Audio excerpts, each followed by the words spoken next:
Hi friends, welcome back to Paris cook. நாங்கள் இன்றைக்கி உங்களுக்கு KFC சிக்கன் எப்படி வீட்டில் செய்யலாம்னு சொல்லித்தரோம். எங்களோட வீடியோ பார்த்துட்டு பிடிச்சிருந்தா ப்ளீஸ் எங்களுக்கு லைக் பண்ணுங்க, ஷேர் பண்ணுங்க. எங்களோட சேனலை நீங்கள் முதலாக பார்க்குறீங்களா இருந்தால் சப்ஸ்கிரைப் பண்ணவும் மறக்காதீங்க. வணக்கம்.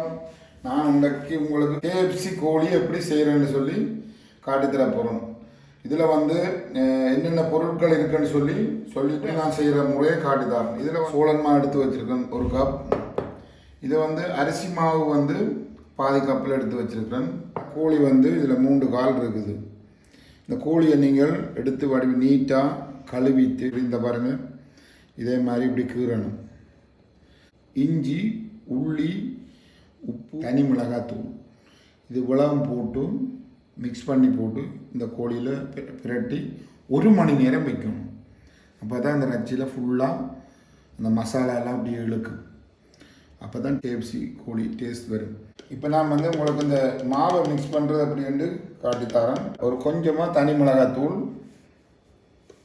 கொஞ்சமாக மஞ்சள், சோளன் மா இதை நான் அதுக்குள்ளே போடுறோம். இது அரிசி மாவில் 2 கரண்டி எடுத்துருக்கிறேன். ரெண்டையும் மிக்ஸ் பண்ணி கொஞ்சம் உப்பு அளவாக பார்த்து போடணும். ஓகே, இப்போ ரெண்டையும் எல்லாத்தையும் மிக்ஸ் பண்ணியாச்சு. கட்டி வச்சுருக்கு. நான் எண்ணெயை விட போகிறேன்.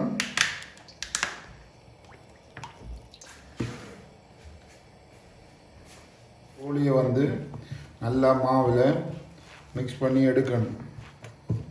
இதில் நீங்கள் பிரட்டும் போது நல்ல வடிவாக பார்க்கணும். மாவை பிரட்டும் போது கோழியில் எந்த விதமான இந்த சோப்பு தன்மையும் தெரியப்படாது. சூடு எண்ணெயில் நேராக அப்படி போடணும்.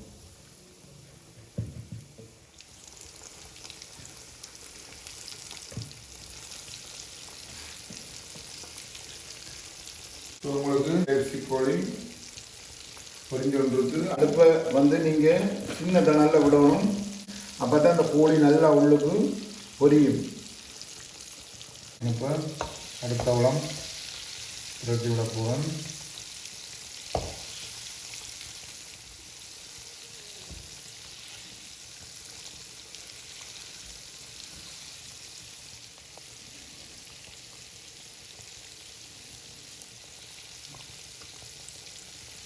KFC கோழி சூப்பராக வந்துருக்கு.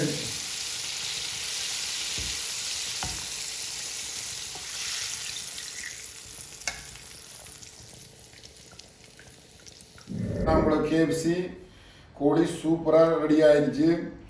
ஓகே, நீங்களும் செஞ்சு பார்த்துட்டு சாப்பிட்டுட்டு எங்களுக்கு லைக் பண்ணுங்க. ஓகே, உங்களை அடுத்த வீடியோவில் சந்திப்போம். பாய்.